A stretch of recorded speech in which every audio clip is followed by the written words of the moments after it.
What's going on, YouTube, Facebook, Instagram? This is Rob the Reflex of the Main Event Mafia, and I'm going to do a little tutorial on how to take your clippers apart and how to properly clean them and how to customize them.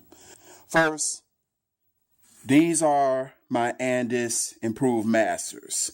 It also has a faceplate on it, which I purchased from entering the artzone.com. Now, as you can see, it's got a little wear and tear to it. I'm going to customize these clippers and clean them and take them apart. The tools you're going to probably need for this to properly take them apart is you're going to need a screwdriver, preferably one that has a Phillips head attachment as well as a flathead attachment. Find this at most Home Depots, Menards, Lowe's. You're also going to need, if you can find these, is a screwdriver set. This is a Stanley screwdriver set. I've had this for a long time, but you can also find this in most hardware stores. It's going to have Phillips heads, and it's going to have flatheads in varying sizes. And this is very good for doing repairs on clippers. You're also going to need electrical tape.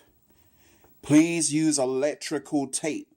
The reason you're going to need electrical tape is because we're going to take the cord out.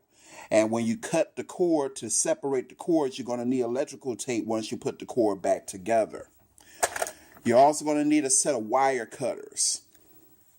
You can get these type or any other type of wire cutters. You're also going to need a pair of strong scissors.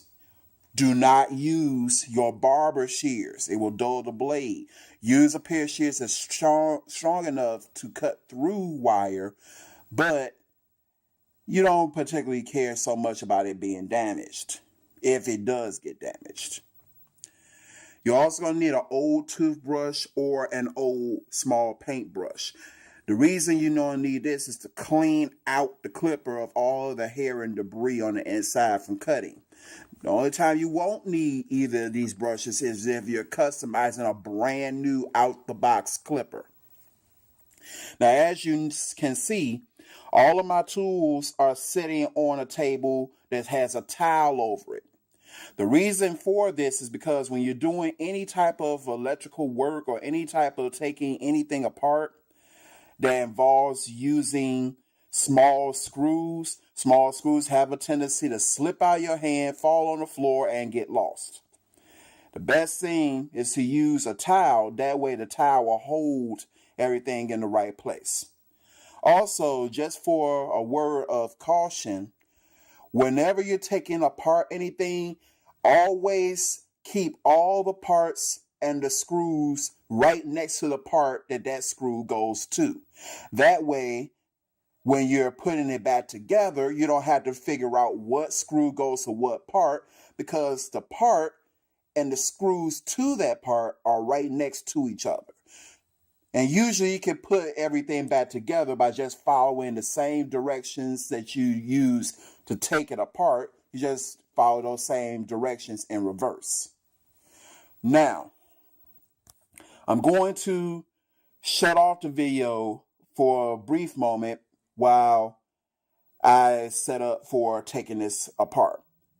The first part I'm going to show you, however, in this video is how to remove your blade.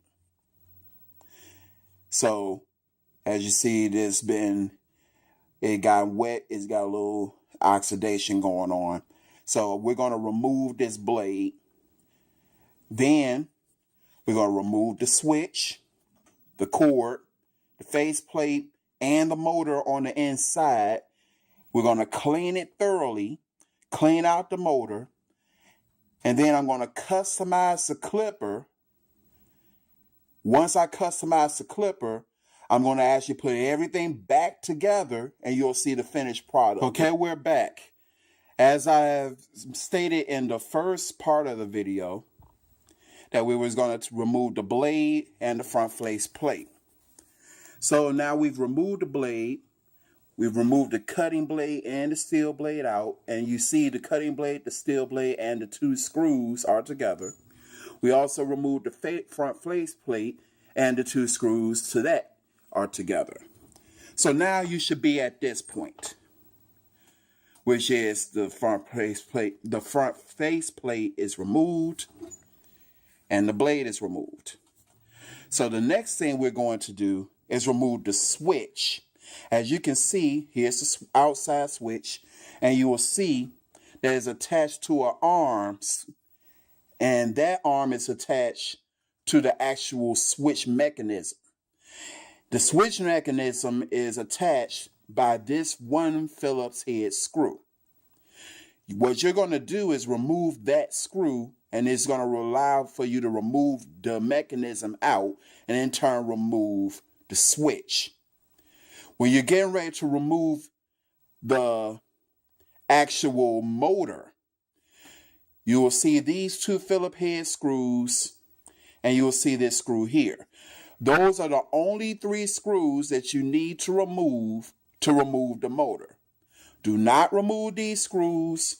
Do not remove this top flathead.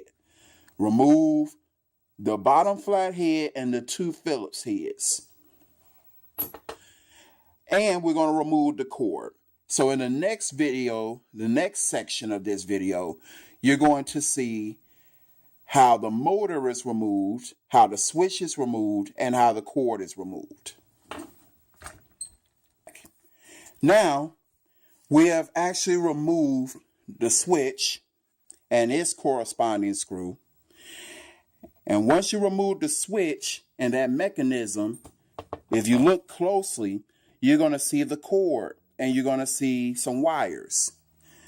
When you look at the cord deeper inside here, if you can see that, there's a white wire attached to a red wire, and then there's a black wire. Look inside and you'll see exactly which black wire to cut, because it'll be the black wire coming up from the inside, from the base of the inside of the cord. You want to cut the black wire coming up from the cord from its own self, which you'll see that's where I cut it at. And you're going to see the white wire is attached to a red wire. You want to cut the white wire from the red wire. Now, once you've cut those two wires, you're going to see a protector plate. This is a stabilizing plate that allows for the cord to stabilize in the base without moving. You're going to need a flathead screwdriver to go up in here inside of the clipper. And if you can get in there good, you should be able to pull this plate that I'm pointing to with my thumb up. Once you pull it up, you should be able to remove it with your hand. Once you remove it with your hand, you should be able to remove the cord using both hands, because it's going to be on sturdy. You're going to need two hands, and you should be able to remove the cord out. So in the next part of this video, the cord will be removed, and then we'll be working on removing the actual engine or the motor. Now the cord has been removed, and the cord stabilizing plate has also been removed. And as you can see at the tip of the cord, you'll see that black wire and the white wire that I just mentioned. So now we're going to actually remove the motor. Once you remove the motor, we'll be cleaning out the clipper, removing all hair that's inside the clipper. We're also going to give it a thorough cleaning and brush down and dry it before we get to the customizing. Okay, now the motor has been removed. So as you can see, the inner arm and the motor itself has been removed. So now you just have the inside, the actual housing. As you can see, there's hair in there. So we're going to clean that out, and then we're going to customize the clipper. And in the next video, or the next segment of the video, we're going to be putting the clipper back together. What's up, people? This is Rob the Reflex, and this is the last part of the video, and this is the finished product of the custom clipper. Start off as a regular master. It's custom painted, faceplate custom painted. It's heat resistant. It will not melt. It will not come off. Gold on the blade. Put back together. Quiet. Hell of a clipper.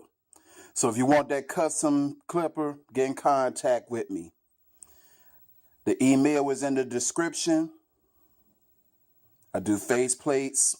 I do Andis, walls, osters, babblers.